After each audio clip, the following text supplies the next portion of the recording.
Subscribe to our YouTube channel and press the bell icon to get the latest updates. अपार हर्ष हो रहा है कि लगातार समाजवादी पार्टी के राष्ट्रीय अध्यक्ष माननीय श्री अखिलेश यादव जी की लोकप्रियता लगातार बढ़ रही है। समाजवादी पार्टी के तरफ लोगों का लगातार आकर्षण बढ़ रहा है। पिछले 7-8 महीने से इस वैश्विक महामारी की वजह से पार्टी में शामिल होने वाले लोगों को मीडिया के सामने हम नहीं प्रस्तुत कर सके, लेकिन आज बड़े ही हर्ष के साथ सूचित कर रहा हूं कि समाजवादी पार्टी में पूर्व केंद्रीय मंत्री आदरणीय सलीम शेरवानी साहब समाजवादी पार्टी में आज शामिल होंगे और उनके साथ हजारों की संख्या में लोग समाजवादी पार्टी में शामिल होंगे। और इसी के साथ साथ बहुजन समाज पार्टी के पूर्व सांसद अंबेडकर नगर श्री त्रिभुवन दत्त जी आज समाजवादी पार्टी में अपने हजारों साथियों के साथ शामिल हो रहे हैं। इसी के साथ कानपुर देहात के श्री कैप्टन इंद्रपाल सिंह पाल, इनके भाई वर्तमान में भारतीय जनता पार्टी सरकार में मंत्री हैं। इसी के साथ वर्तमान में विधायक असलम चौधरी साहब की धर्मपत्नी चौधरी नसीम बेगम धौलाना हापुड़ से समाजवादी पार्टी में अपने हजारों साथियों के साथ समाजवादी पार्टी की आज सदस्यता ग्रहण करेंगे। श्री आसिफ खान बब्बू पूर्व विधायक साहबाद हरदोई अपने सैकड़ों साथियों के साथ समाजवादी पार्टी में आज शामिल होंगे। महाराजगंज जिले के वर्तमान जिला पंचायत अध्यक्ष श्री प्रभुदयाल चौहान आज समाजवादी पार्टी में अपने संपूर्ण साथियों के साथ शामिल होंगे। श्री सलीम अख्तर पूर्व प्रत्याशी बहुजन समाज पार्टी सिकंदराबाद बुलंदशहर आज समाजवादी पार्टी में शामिल हो रहे हैं। मुरादाबाद के रिटायर्ड पीसीएस अधिकारी श्री वीके सैनी बड़ी तादाद पर आज समाजवादी पार्टी में शामिल होने आए हैं।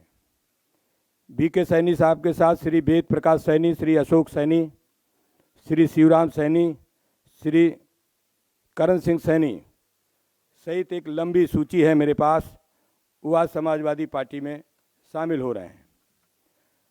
प्रभुदयाल चौहान जी के साथ श्री राजाराम चौहान ब्लॉक प्रमुख रामपुर सदर कारखाना देवरिया जो बहुजन समाज पार्टी से चुनाव भी लड़े थे, वो भी आज समाजवादी पार्टी में शामिल हो रहे हैं।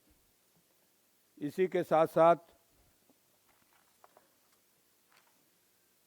श्री नसरीन बानो वर्तमान में नगर पालिका परिषद की अध्यक्ष हैं शाहबाद हरदोई से, वो समाजवादी पार्टी में आज सम्मिलित हो रही हैं। श्री कमलेश पाठक पूर्व ब्लॉक प्रमुख हरपालपुर बहुजन समाज पार्टी छोड़कर आज समाजवादी पार्टी में शामिल होने आए हैं। यद्यपि मेरे पास सैकड़ों नेताओं की सूची है, मैं मीडिया के सामने इस प्रेस वार्ता के बाद उपलब्ध करा दूंगा। तो मैं आप सबका स्वागत करता हूं समाजवादी पार्टी में शामिल होने के लिए और पत्रकार भाइयों का भी धन्यवाद देता हूं। आदरणीय राष्ट्रीय अध्यक्ष जी,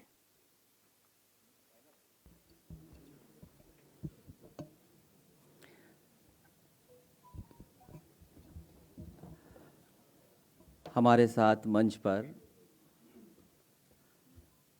आदरणीय सलीम शेरवानी साहब और बड़ी संख्या में जो आज समाजवादी पार्टी में शामिल हो रहे हैं, मैं सभी लोगों का बहुत बहुत स्वागत करता हूं, बहुत बहुत बधाई देता हूं। साथ ही मैं पत्रकार साथियों का भी धन्यवाद दूंगा। इधर बहुत दिनों में हमारी आपकी मुलाकात नहीं हुई और कारण भी ऐसा है, न केवल हम बल्कि पूरी दुनिया उस बीमारी से लड़ रही है। पूरी दुनिया में जहां कहीं भी देखें और आज भी अगर जानकारी करना चाहें तो हर जगह ये बीमारी फैल रही है। उत्तर प्रदेश की सरकार, जहां हम सब लोग रह रहे हैं, उनका एक ही निर्णय है कि जितने कम टेस्ट होंगे उतनी ही कम बीमारी दिखाई देगी। मुझे याद है लगातार जिस समय से कोविड-19 से लड़ना पड़ रहा है, उस समय से लगातार ये बात कह रहे थे कि टेस्ट ज़्यादा होने चाहिए, टेस्ट लगातार हों, जिससे कम से कम पता तो लगे कि आखिरकार बीमारी कितनी है। लेकिन सरकार और सरकार के लोग न आज बीमारी से लड़ रहे हैं, न ही जो लोग अस्पताल पहुंच जा रहे हैं उन्हें कोई इलाज और सुविधा दे पा रहे हैं।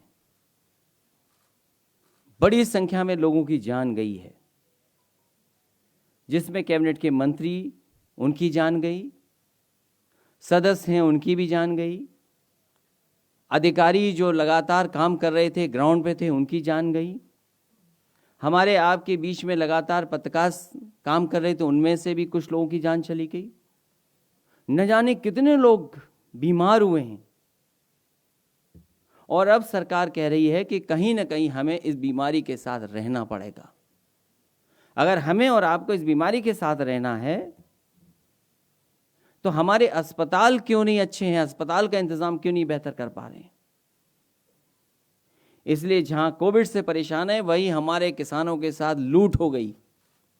ये वही भारतीय जनता पार्टी है जिसने कहा कि हम किसानों की आय दोगुनी कर देंगे। आज धान की लूट हो रही, जो भी किसान पैदावार कर रहा है उसकी लूट, आखिरकार केवल नारा बन करके रह गया।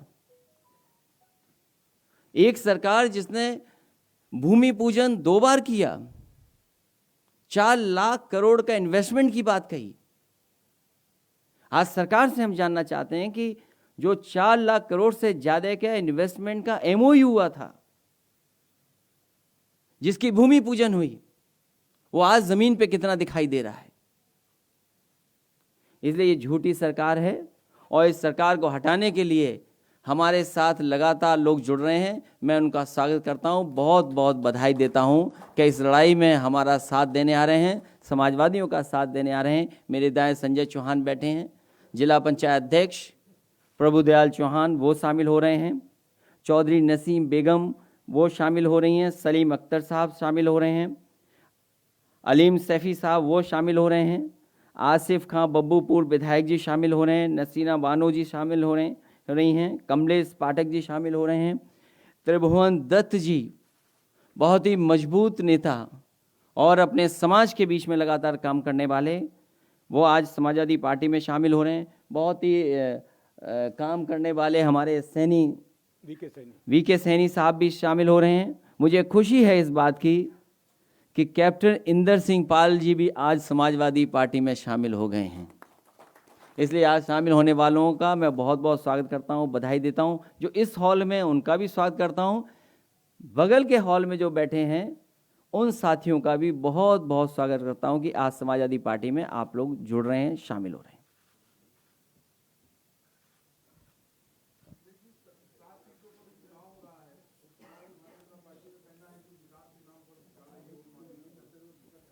हाँ, 4 लाख करोड़ से ज़्यादा और उसके बाद एमओयू हुए हैं।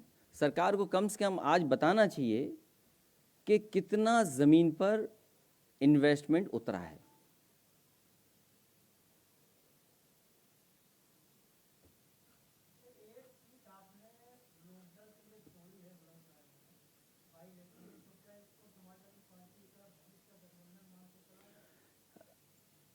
भविष्य में, क्योंकि हमारे साथ संजय चौहान जी भी बैठे हैं जो समाजवादी पार्टी से चुनाव लड़े थे। भारतीय जनता पार्टी ने बेईमानी न की होती तो आज वो सांसद होते। इसी तरह महान दल के भी हमारे लोग साथ हैं, केशव देव मौर्य जी, और लगातार पार्टी का प्रयास होगा कि लोगों को जोड़ा जाए, लोगों को जगह दी जाए। आने वाले समय में जो चुनाव होने जा रहा है वो न केवल उत्तर प्रदेश का चुनाव होगा बल्कि देश की राजनीति के का भी भविष्य तय करेगा उत्तर प्रदेश। राज्यसभा की 8 सीटों पे आज भारतीय जनता पार्टी के प्रत्याशी नामांकन कर रहे हैं। 9 सीटें उन लोगों ने पहले दावा किया था कि हम जीतेंगे। हम बीएसपी ने भी एक प्रत्याशी खड़ा करने का काम किया। चर्चा यह है कि अंदर खाने बीजेपी और बीएसपी का ये टैक्स हो रहा है कि वो कैसे चुनाव जिताने का काम करेंगे। अभी 3 बजे तक आपको और हमको सबको इंतजार करना चाहिए।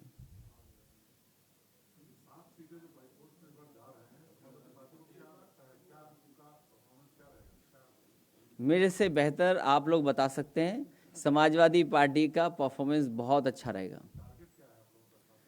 टारगेट 2022 है और उसकी शुरुआत होगी बाई इलेक्शन से।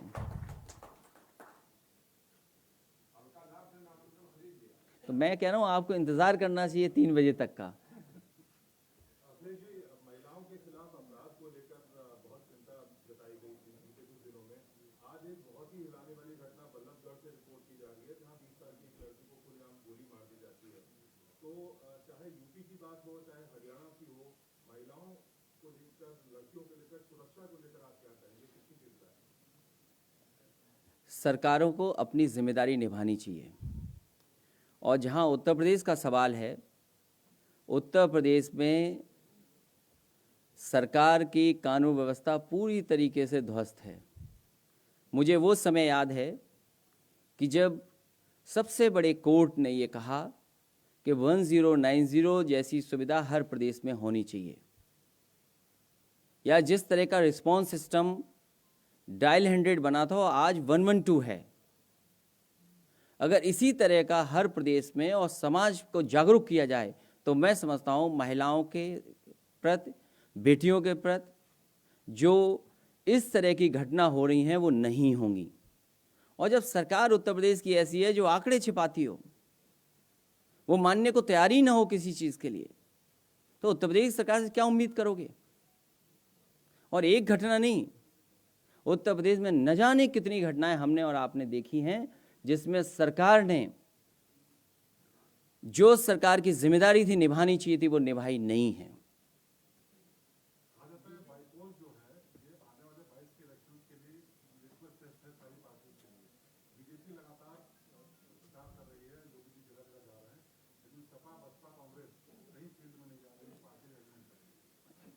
समाजवादी पार्टी लगातार काम कर रही है और जब परिणाम आएगा तो फिर हम और आप यहीं पर बैठ करके एक बार बातचीत कर लेंगे।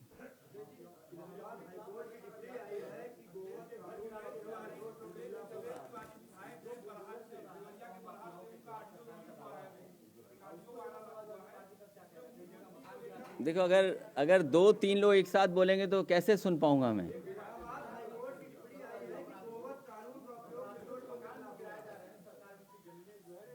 ये सरकार जिन लोगों के पुश्तैनी घर मकान हैं उन पे भी बुलडोजर चला रही है। और हमसे ज़्यादा कौन अच्छा समझेगा सरकार को? हमारा अपना घर, मुझे अपने आप खुद एफिडेविट देना पड़ा कि हम घर नहीं बनवा सकते। तो सरकार जो कर रही है, सरकार को ये सोचना चाहिए कि पुश्तैनी घर मकानों पे अगर बुलडोजर चलेंगे तो देश में न जाने कितने ऐसे घर हैं जिनके नक्शे पास नहीं हैं। और सरकार अपना भी तो देखे कि अपना नक्शा पास कराया है सरकार ने कि नहीं कराया है। कोई मुझे ये बताए कि मुख्यमंत्री आवास का नक्शा पास है कि नहीं है।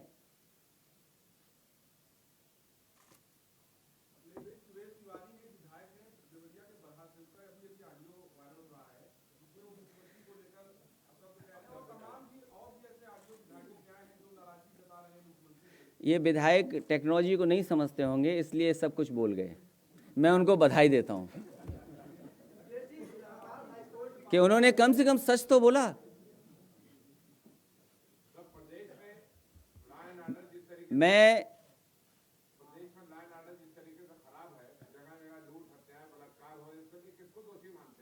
सरकार, मुख्यमंत्री खुद, जब मुख्यमंत्री जी ये कहेंगे कि ठोक दो, तो प्रदेश में पता ही नहीं है किसको किसको ठोकना है। इसलिए मैं धन्यवाद देता हूं, मैं अपने सभी साथियों का स्वागत करता हूं जो आज समाजवादी ही हैं और समाजवादी पार्टी में शामिल हुए। मैं बहुत बहुत बधाई देता हूं। इसी तरह लगातार पार्टी में शामिल करने के लिए काम करते रहेंगे और उत्तर प्रदेश को खुशहाली के रास्ते पे ले जाने के लिए समाजवादी पार्टी काम करेगी।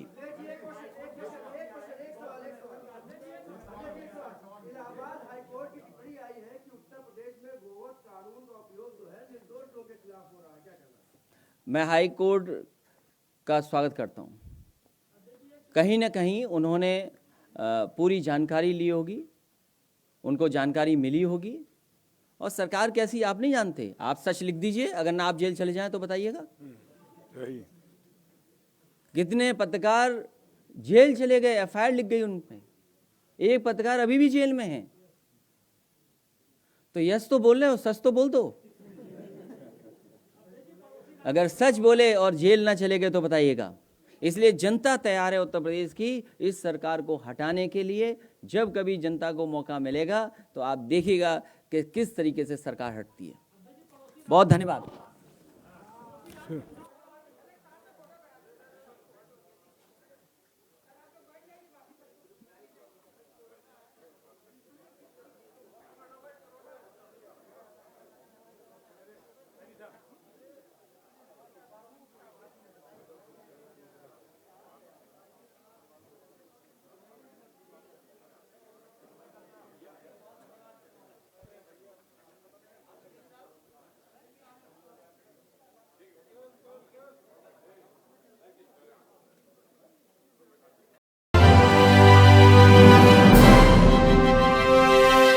Subscribe to our YouTube channel and press the bell icon to get the latest updates.